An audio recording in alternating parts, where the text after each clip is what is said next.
Hello again, everybody. Dr. Bryan Langlois here, and welcome to this episode of The Family Vet. With me, as always, is my wonderful sidekick and partner in crime, Katie Smith. And what you will see is that we both have a really big passion for rescue, and that's really kind of what this show is about.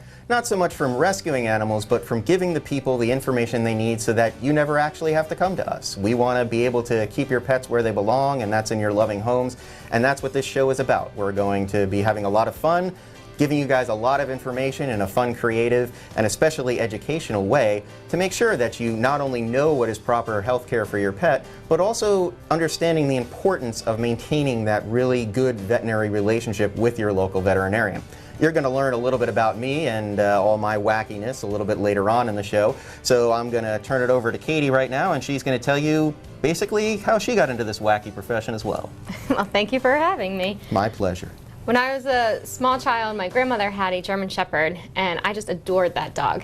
My grandmother was also the Snow White of the neighborhood. It seemed all the little critters liked to congregate in her backyard, so I helped her take care of a lot of things and nurse them back to health. And I decided at a very young age that's what I wanted to do. I wanted to work with animals. So here I am. I am a veterinary technician as well as a vet science teacher. Dr. Bryan and I work very closely together in educating high school students as well as the general population in how to properly take care of their animals. And I am more than happy to be here to help you along the way as well.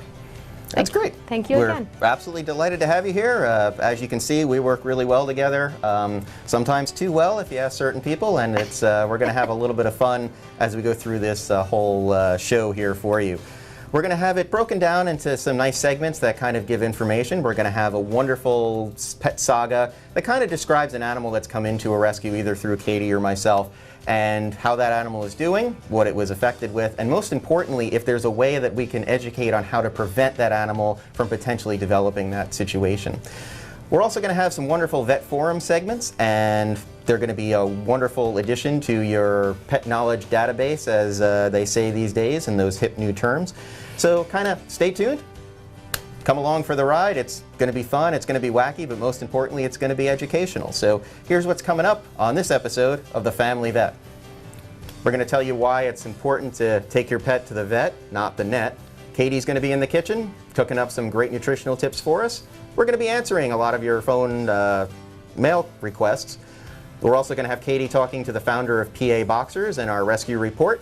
We're going to get to know a local vet in the community, one that you may want to establish a relationship with. And finally, we're going to leave you with a wonderful pet health tip of the day to make sure that you keep your pets nice and healthy.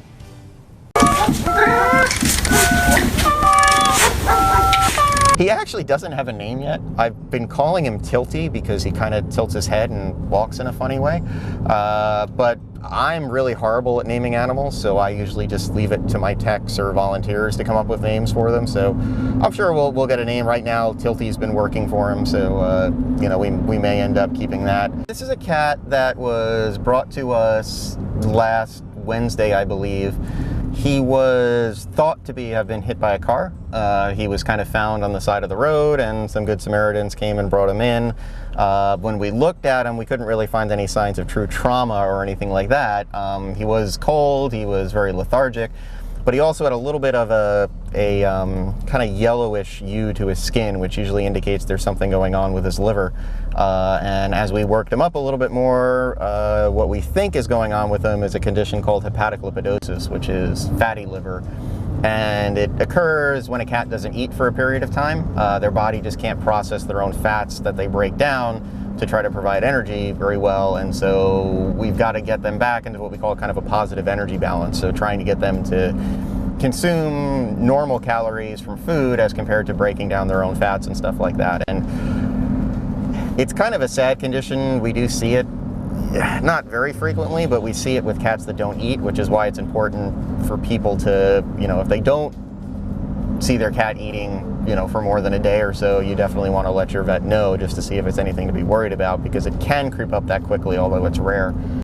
So at this point, we're just kind of running over to our supply company to pick up some potassium supplements that I can give him through a catheter that's into a vein in his leg. So he's got that, he's got a feeding tube in his esophagus, and we're just trying to pull out all the stops so that we can hopefully get him better. I mean, he's tolerating everything well, but his blood work is not going in the direction I'd like to see it go in just yet. like my path to being a vet, I guess, was kind of circuitous in a way.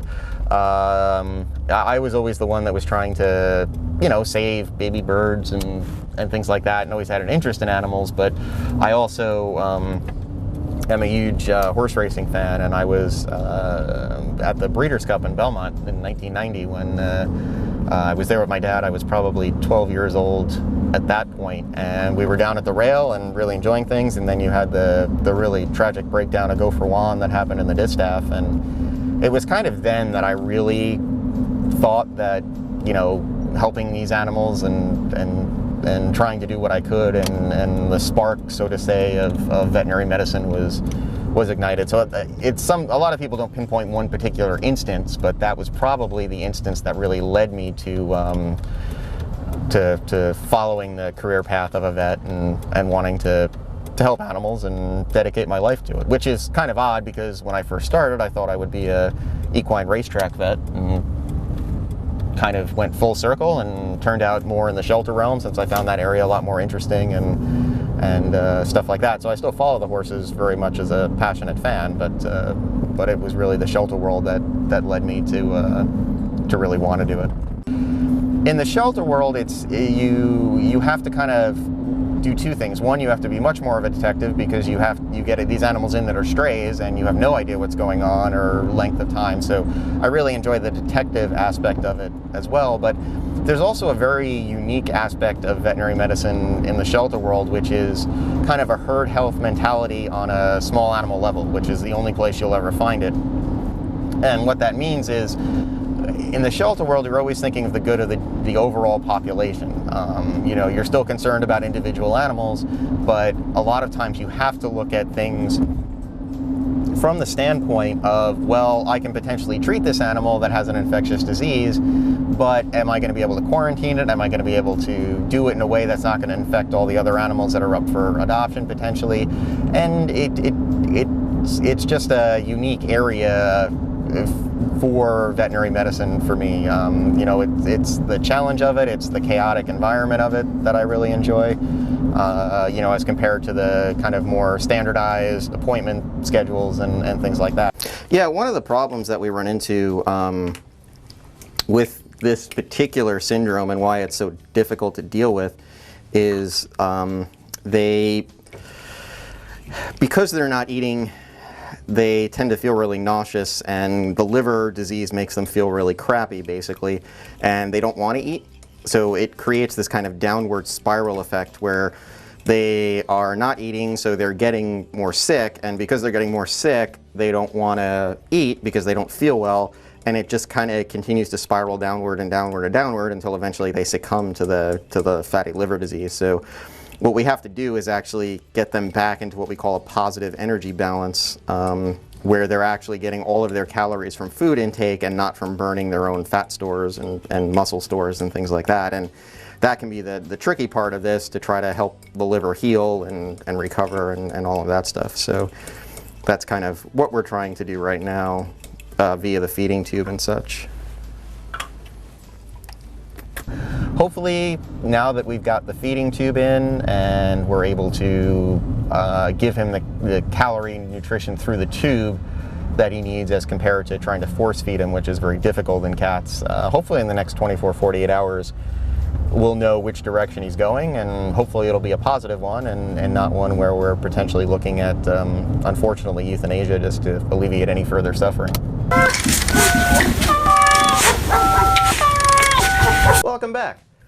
The internet is a wonderful resource for so many great things, even looking up information. I've done it many times, looking up information on a particular disease or disease process. And a lot of people out there really believe that the internet is the place to go for all things health related for their pet, and the vet really doesn't even factor into the picture most of the time. And I'm here with my trusty sidekick Maverick and my usual partner in crime Katie. And we're going to show you how, while the internet is good for a lot of things, it's not good for actually diagnosing and examining your pet. Take Maverick here, for example. Just looking at him, some people may be able to snap a picture, put it on the internet, and ask a whole bunch of friends, hey, does he look okay? Looks well, good to me. Hard to say. As a veterinarian, what they can do is they can go in and do actual exams. We can look inside his mouth. Now, wait a minute, because I'm fairly certain I can find a picture of a cat's mouth. There it is. That's a cat's mouth. Is it Maverick's mouth, though? I mean, it looks like Maverick's mouth.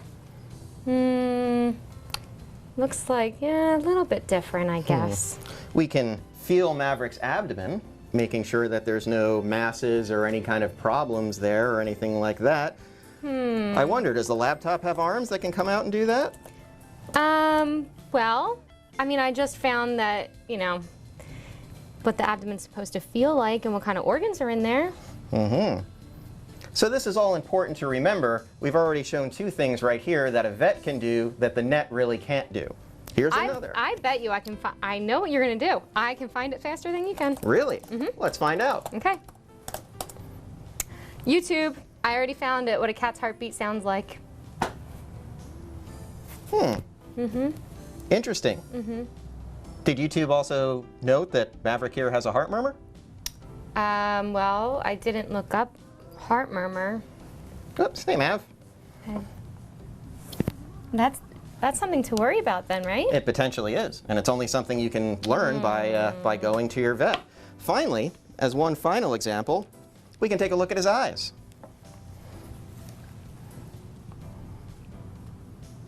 And everything there is looking pretty good. Think you can plug this into a laptop and check things out on the net? Does it have a USB? I'm not really seeing one anywhere. Then probably not. Yeah, so as you can see, again, the internet is a wonderful resource for things, and I myself use it multiple times a day, even for disease processes and to look up some of the latest information on certain things that are out there in regards to veterinary medicine. What the internet cannot do is physically diagnose and examine your own pet. And this is why we see time and time again, unfortunately, especially KDI in the rescue field, conditions that have developed in animals that could have been prevented if they were seen by a vet earlier. So remember, it's really important to take your pet to the vet, not the net.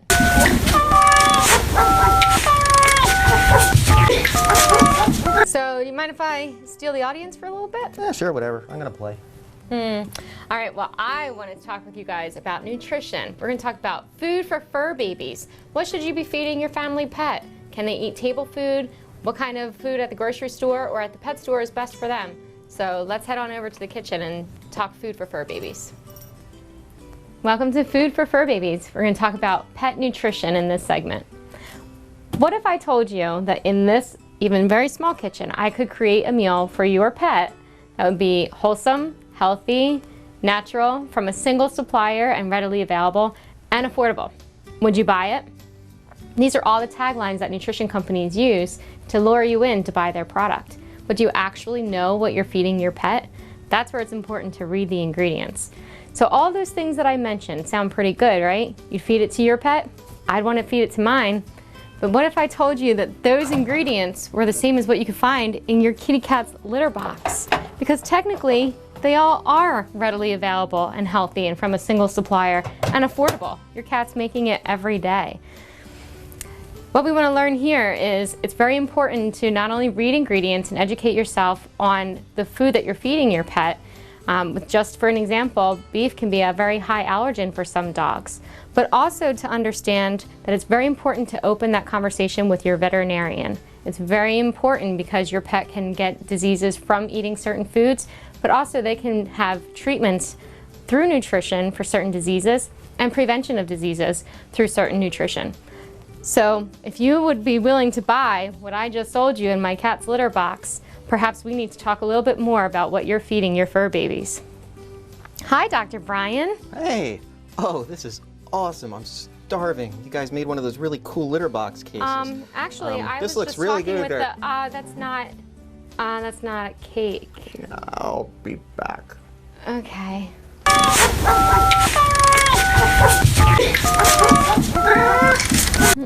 Inventory. All right, so we definitely need more of, oh, email. We got an email. We got an email. Hello. Dad, what the? Good morning, sunshine. We got an email. Are you ready? I am now. Okay. Read it. All right. First email comes from a viewer who wants to know, Can my cat eat dog food?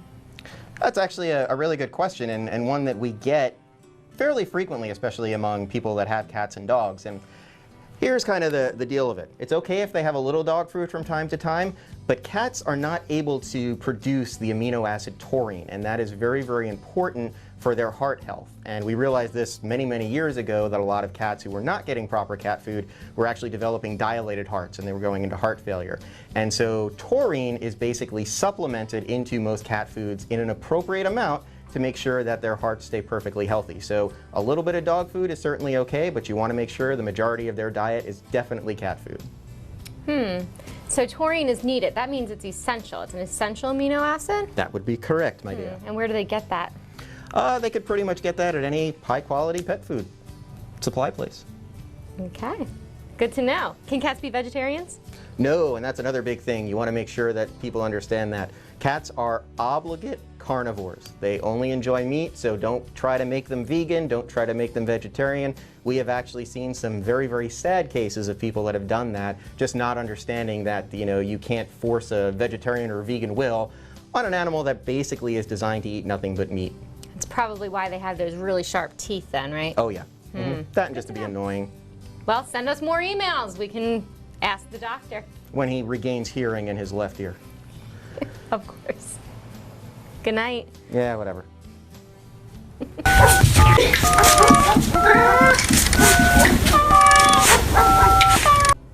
Hi, and welcome to Rescue Report. I'm here with Max and Christine McLean from PA Boxer Rescue. Thank you for being here today. Thank you for having us. Yeah, could you tell us a little bit about how you got started? Yes, my husband and I had adopted a boxer, and when we went back to get another boxer, the rescue had closed, and so we felt that it was important to carry on that essential need for dogs that are overflowing shelters or coming from puppy mills and need a place. Perfect. So you established this rescue, and I'm assuming you have a lot of dogs that need your care and attention. We do. Our tagline is Boxers and Buddies Rescue. We started as a boxer rescue, but we take in other breeds. We feel that it's important to leave no dog left behind. So. Perfect. Now, do these dogs, when they're waiting for their next home, are they living in a kennel or are they in foster care? Could you tell us about that? Oh no, they're in. We keep them in foster homes. We have about 30 plus foster homes where people are families.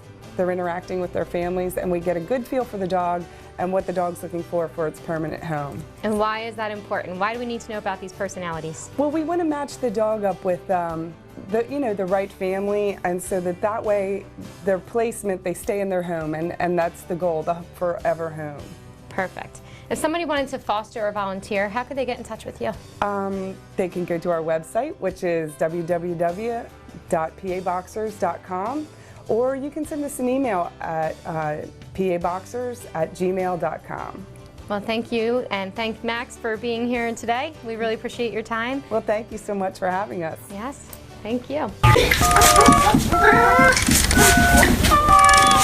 All right. Tell you what, why don't we go ahead and head out on location to get to know a local vet in the community. And we're here at Happy Tails Animal Hospital in Lancaster County to get to know your local vet. And with us is Dr. Diane Hodges, who is the owner of Happy Tails Animal Hospital. Diane, welcome to the show. Well, thank you for having me. Oh, my pleasure. Why don't you tell us a little bit about yourself, why you wanted to become a vet, and how you ended up here? Well, I grew up in North Carolina. I grew up on a beef cattle farm, and I've always loved animals and finally got a chance to go to vet school and achieve my dream. That's great. Any specific event or something like that that made you want to be a vet? Or Loving animals is something that every veterinarian has to have, on their list of things that requires you to want to be a vet. But I got a job as a kennel staff member when I was 16, and ever since then I worked through different positions in the hospital, and I just felt like it was the right fit for me. So I just love animals. There's really no other, and I like working with clients and making sure that clients understand what's going on with their pets and providing the care that the pets need. That's great, because a lot of what the show is about is education, and educating clients is really important.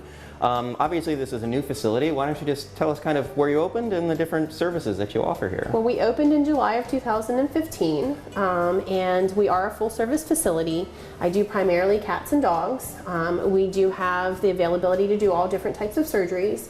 anything from spay and neuter to more advanced abdominal surgeries. The only thing I don't do is orthopedics because that does require some special training. We do have digital dental x-ray, so we can do full service dentistry. That's something that I have a really keen interest in. We also have digital regular x-ray, so that we have really good imaging services available. And one of the big things that I like to offer clients is something called a drop-off service, which is where the client, if they wake up in the morning and their pet is not feeling well or just not doing well, they can drop the pet off without actually having to take off work that day. So they can drop it off, the technician can check them in and get a history on what's been going on their pet, and we can take a look at their pet throughout the day and be in communication with them and write some discharges up with medications and things like that to go home at the end of the day, and they can pick them up. Wow, that's actually a really great service, because I know we do get calls about that quite frequently, and trying to fit people in can be really difficult. So it's a wonderful facility, like I said, brand new, state of the art. Dr. Hodges is accepting new clients all the time, and we'll see you next time on the Get to Know Your Vet.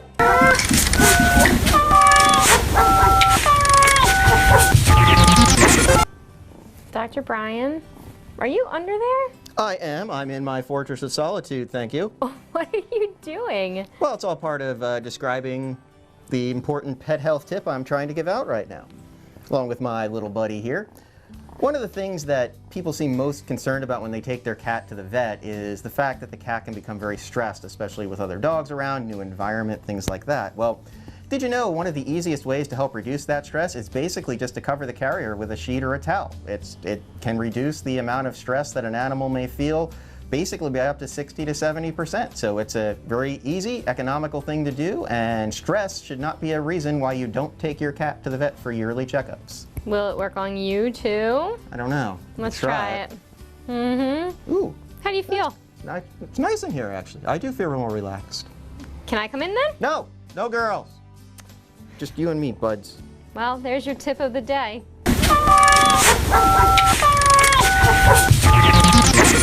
Well, thanks for joining us here on this episode of The Family Vet. We hope you found everything we talked about today fun and informative, and hopefully took some things home with you that are very important. I know the one thing that Tilty has probably taken home with him is the fact that eating is actually very vital for cats. Otherwise, he may develop hepatic lipidosis again. That means fatty liver. Yes, you don't want that. So again, thanks for joining us, and always remember the most important thing. Take your pet to the vet, not the net. We'll see you next time.